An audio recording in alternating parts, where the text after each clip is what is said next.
Hi, it's Jeff Oppen, the Big Game Hunter, and I am so sorry. I'm late today. First time I've been late for one of these. So, apologies.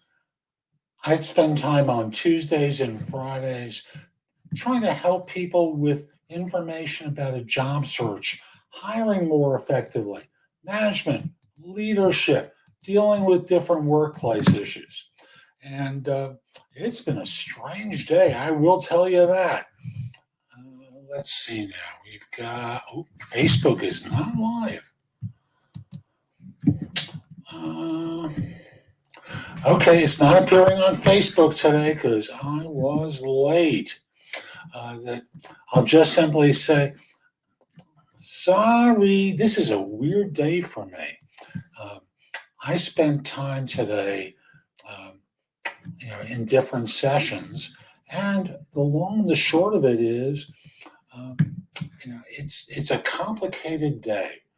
Uh, I'm going to turn my head slightly to the side. And if you'll notice, let's see now. Yeah, like if you notice, there's something missing. And that is part of my glasses broke. A weird day for me. I'm late and I apologize. So, again, if you've got a question about job search, hiring more effectively, management, leadership, or dealing with some workplace issue, put it into chat. I'll try and get it into the show today. And my wife is in England, and she may be calling me at 1:35 Eastern. So I'll probably end the show as a short show today. So again, apologies. But I've got questions for you. Uh, and the first one is, after an interview today, I got an offer, and um, I asked for a week's notice. I asked for a week to decide, but the consulting company pressured me to sign it ASAP. I'm waiting for my other options, which I will get soon. Can I quit the job I haven't started if I get the other job I want? The answer is absolutely. And not only that, but you can quit the job after you start for the one that you really want. So, the long and the short of it is you can do what you want that serves you. Now, it's not ideal if you want uh, to quit a job that you've started. But I will tell you, firms let people go, and you have a responsibility to yourself and to your interests to do the right thing for you. So, the long and the short of it is yes, you can quit. Yes, you can accept the job and then change your mind and do something else. So, yes, you can do that. Don't sweat it, okay? Let me go to the next question, which is ah, I run a tech startup and we're finally expanding. Yay! I'll be hiring and interviewing machine learning engineers for the first time. I've never done an interview before. So, what is important to focus on during these interviews? And the answer is two things. Number one, are they qualified to do the job? What are the basic skills that someone needs to have in order to perform the job? And how will you ask questions to determine if they know what you need them to know? What questions would you ask everyone in order to verify their knowledge?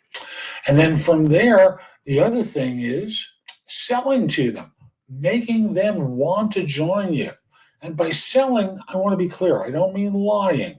I mean very simply that you're talking about the opportunity that you have in a way that's going to make them complete the interview and go, I really want to work for this firm. Oh, they didn't choose me. Dang, that's terrible. So that everyone knows that they want to work for your firm and they're really excited about doing it, and thus they become a sales force for your organization. Years ago, when I did recruiting, there was a consulting firm that was a startup, and they were great at this. Everyone walked out of interviews wanting to go to work for them. And when they weren't hired, they were so disappointed. and they would tell it, oh, I had this great interview, but they didn't choose me, blah, blah, blah, blah, blah. And thus they became like a sales force for the organization so that many people want to work for them.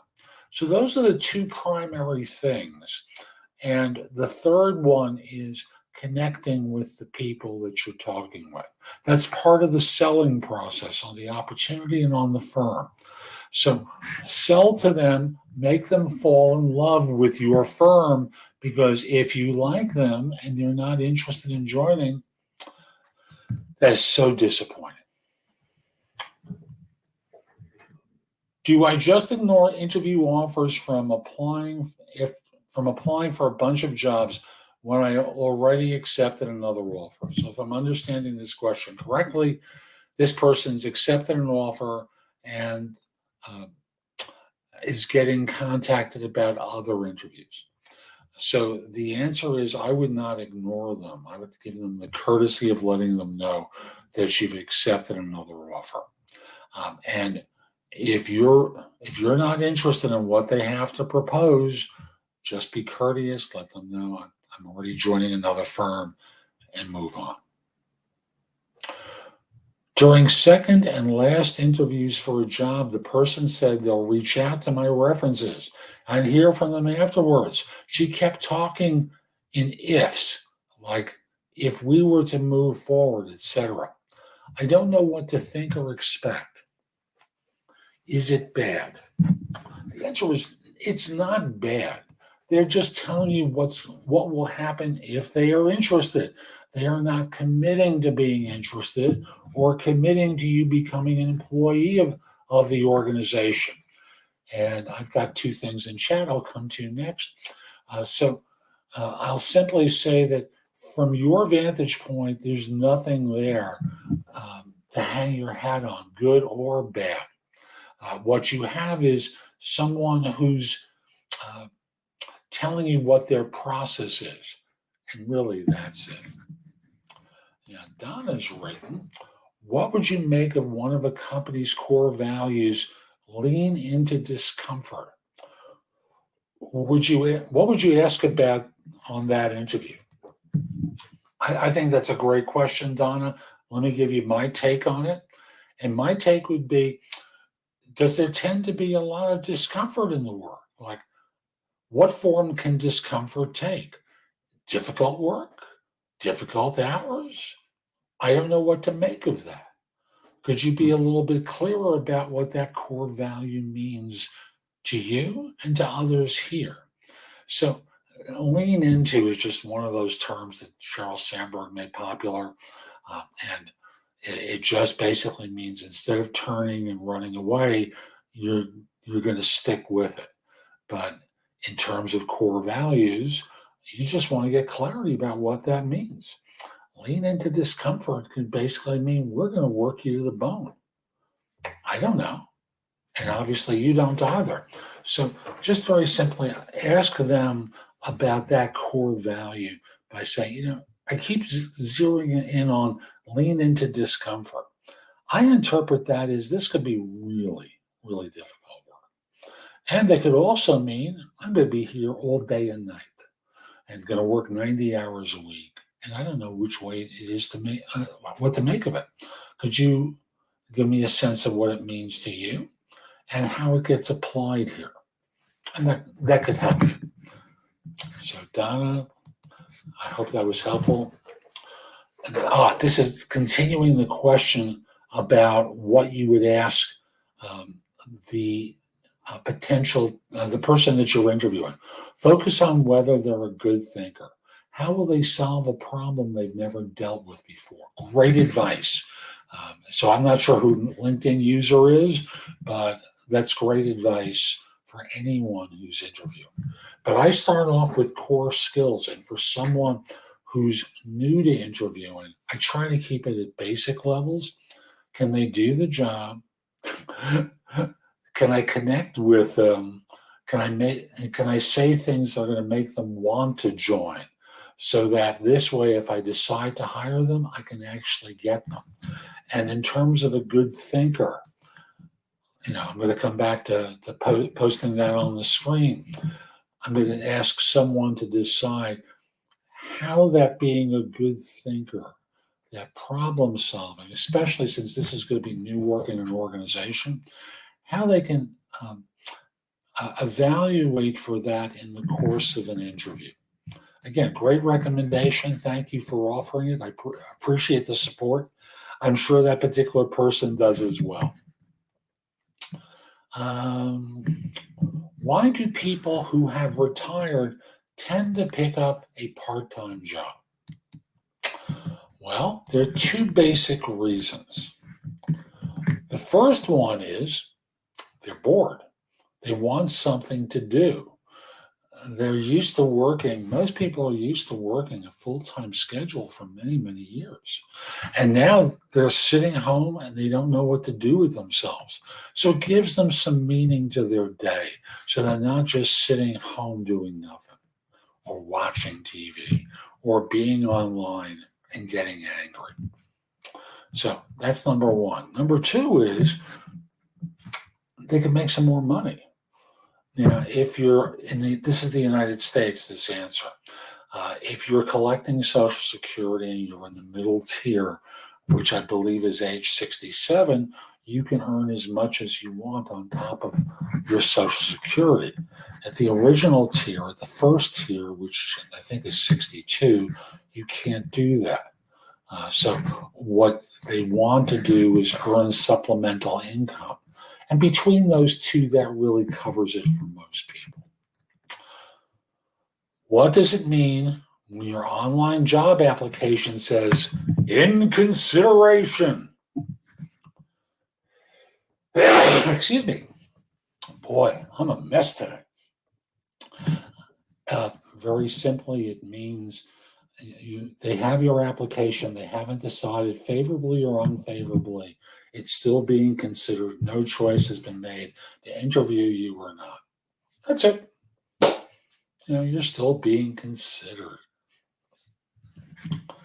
Is having to do repetitive work all day a sign that your organization is understaffed? It says management people. I'm just going to leave it at that. That it's understaffed. No, it means that the work is repetitive. Doesn't really require a lot of thinking.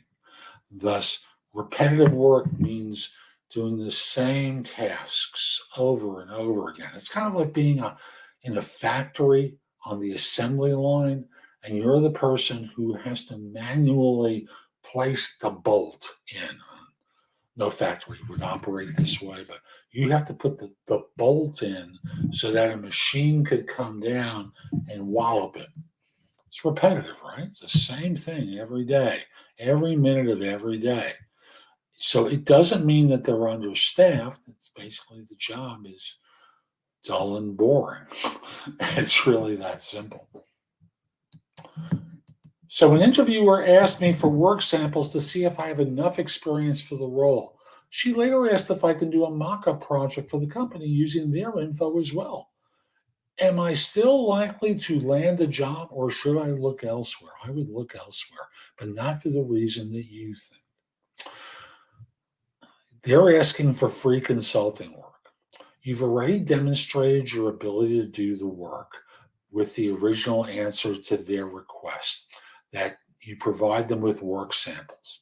Now that they're asking you to do something specific and unique for their company using their information, that's different.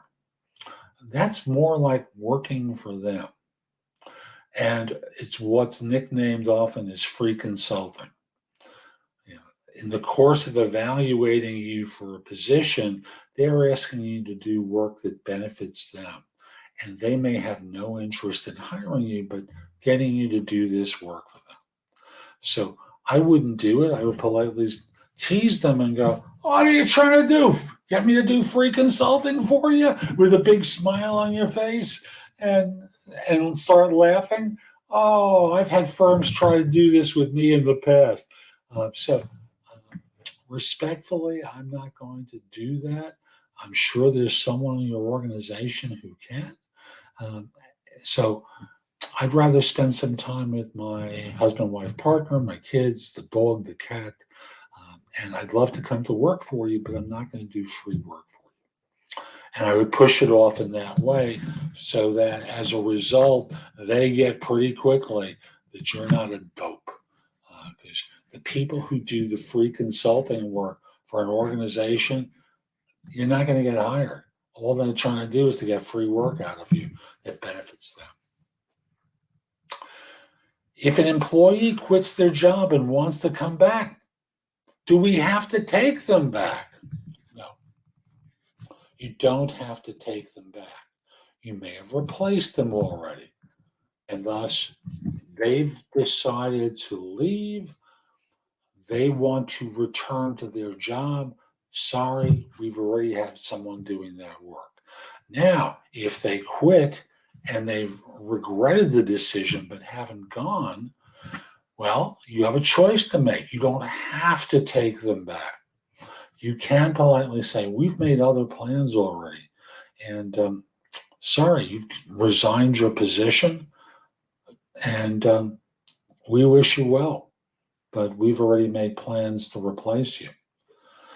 And move on from there. And if you haven't made plans, this is a solution to your problem, is that the person can come back and continue in their job. But I would first sit down with them and ask, why do you want to come back? What's going on? What's changed? Why did you look to begin with? Because you don't want to take them back and then have them quit when they get a better job. So obviously the next firm changed their mind or something happened like a background check. We don't know. That's not included in the question here.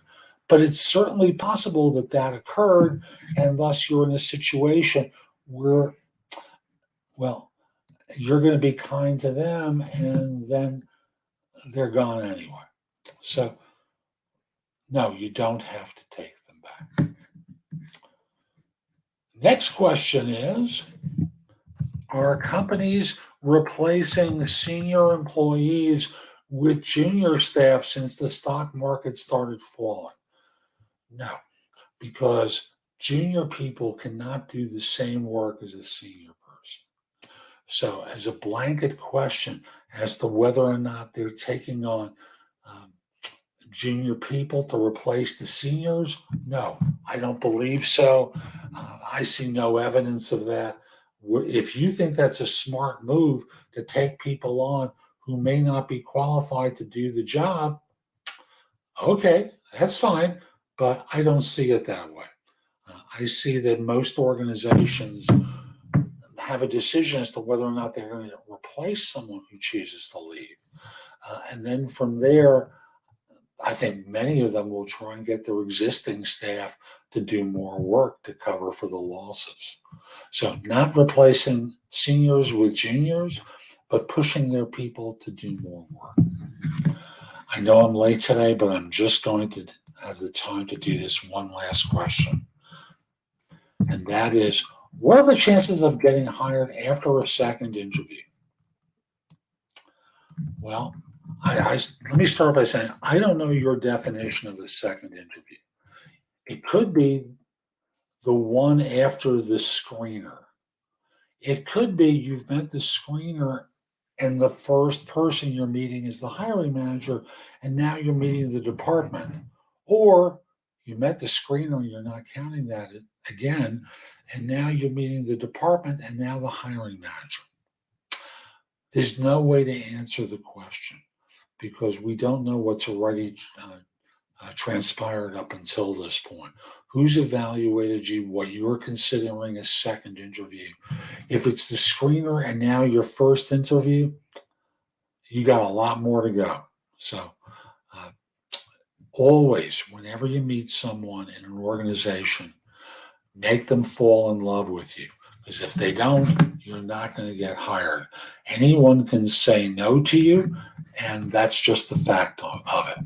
So, sorry, I'll be back on Friday with more. I'm Jeff Altman. Visit my website, thebiggamehunter.us. There's a ton in the blog there that can help you. In addition, you can schedule time for a free discovery call or schedule time for coaching. I'd love to help you. Also, this, if you're interested in my coaching you, um, or actually, let me back up for a second. I am off today. So, in addition, you can find out about my courses that you can rent or buy, my books and guides at the website. Go there, go exploring. And lastly, subscribe to jobsearchtv.com on YouTube. And you can download as an app on Amazon and subscribe to my podcast, No BS Job Search Advice Radio, and Apple Podcasts, Spotify, where it's a video podcast, Amazon Music, Google Play, anywhere you listen to podcasts. Again, my apologies. I'll be back on Friday. Hope you have a terrific day and be great. Take care.